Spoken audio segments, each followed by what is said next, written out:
Hey everyone! For today's cooking show, hindi tayo magluluto.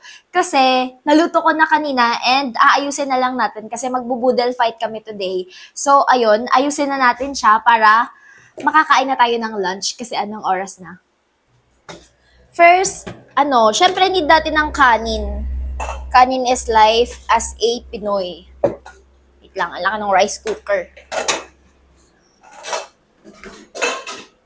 Kanin para sa carbs.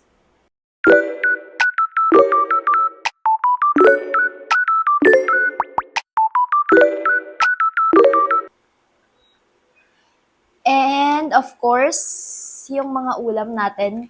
Meron tayo ditong fish.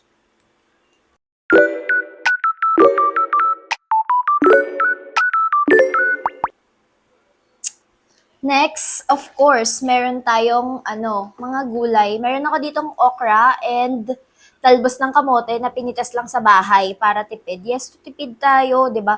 Pag sabi nga ng iba, pag may tanim, may aanihin. Meron tayo ditong okra for fiber. Need natin ng okra para mabilis ang ating metabolism. And talbos ng kamote, para saan to, tita? Sa dugo? Sa pampataas ng dugo? Sa mga anemic dyan, pwede to sa inyo.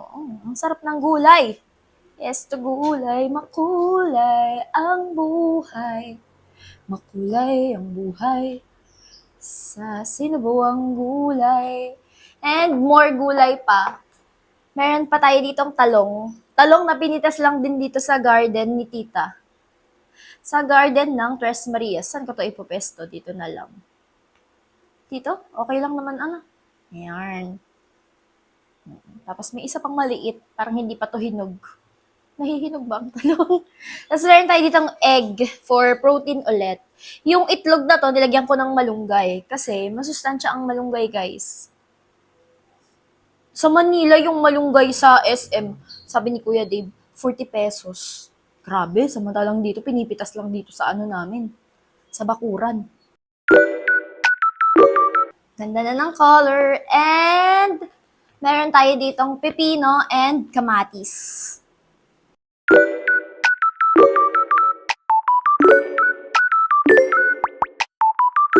Hindi ko lang sure, pero alam ko kasi yung cucumber and tomato is good for skin. And of course, need natin ng fruits.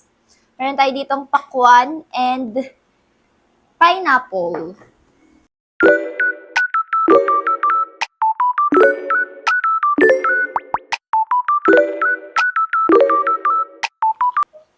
Watermelon. Fruit salad. Ay, ano ba yun? Kakamayin ko na nga. Wala yan, malinis naman yung kamay ko. Nahihirapan ako eh. Ayan. Ang sausawan ko dito is toyo na may calamansi and Sa Kapampangan kasi alubebe. Dito ay, anong tawag dito, tita? Bagoong. Bagoong na may sili and calamansi. And ayun, ang gagawin natin is, kakain na tayo. I-close up ko lang para makita nyo yung pinakang Yun lang guys. Thank you for watching. Bye! Ito na yung ating ibubudel fight. Very complete yan ng Go Grow Glow Foods. 'Di ba? May fruits, may veggies, may fish, may egg. And yun lang, let's eat!